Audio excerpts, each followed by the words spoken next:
রাসূলুল্লাহ সাল্লাল্লাহু আলাইহি সাল্লাম বলেছেন, আরাফার দিনের সর্বোত্তম দোয়া খায়রুদ দুআ ইয়াউমে আরাফা।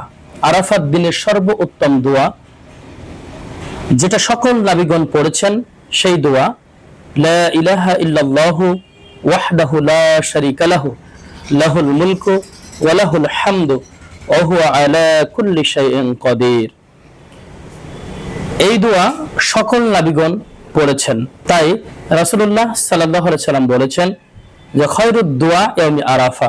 এই দোয়াটি ইয়াউমি আরাফা অর্থাৎ আরাফাতের দিনে সর্বোত্তম দোয়া হলো লা ইলাহা ইল্লাল্লাহু ওয়াহদাহু লা শারীকা লাহু লাহুল মুলকু ওয়া লাহুল হামদু ওয়া হুয়া আলা কুল্লি শাইইন কাদির।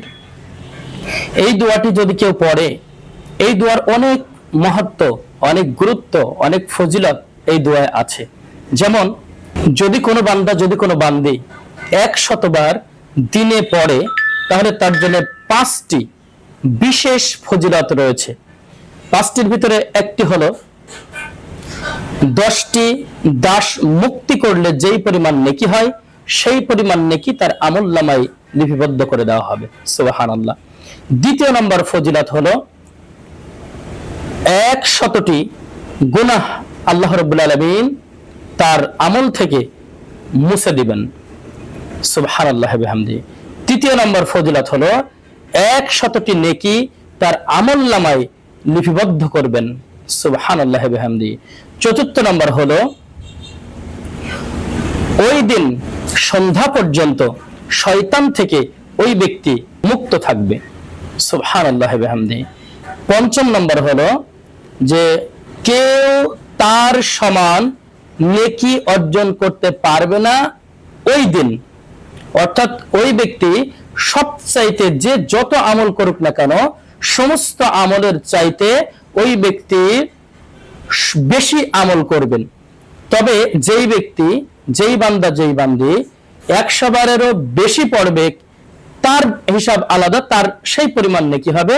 কিন্তু যে ব্যক্তি 100 বার এই দোয়াটি পড়েছে, এই জিকিরটি করেছে, লা ইলাহা ইল্লাল্লাহু ওয়াহদাহু লা শারীকা লাহু লাহুল মুলকু ওয়া লাহুল হামদু ওয়া হুয়া আলা কুল্লি শাইইন কাদির, এই জিকিরটি যেই বান্দা, যেই বান্দি দিনে পড়বে, তার মতো আর যত আমল করুক না কেন, তার মতো নেকি আর কেউ অর্জন করতে পারবে না। অর্থাৎ সবচেয়ে বেশি নেকি ওই বান্দা, ওই বান্দি পাবে। সুতরাং আমরা এই দোয়াটি আমরা পড়ার চেষ্টা করব আরাফাতের দিন, অর্থাৎ আজ আরাফাতের দিন। আজকে আমরা এটা বেশি বেশি করে পড়ার চেষ্টা করব ইনশাআল্লাহ। আবার একটু পড়ি আমরা, লা ইলাহা ইল্লাল্লাহু ওয়াহদাহু লা শারীকা লাহু লাহুল মুলকু ওয়া লাহুল হামদু ওয়া হুয়া আলা কুল্লি শাইইন কাদির।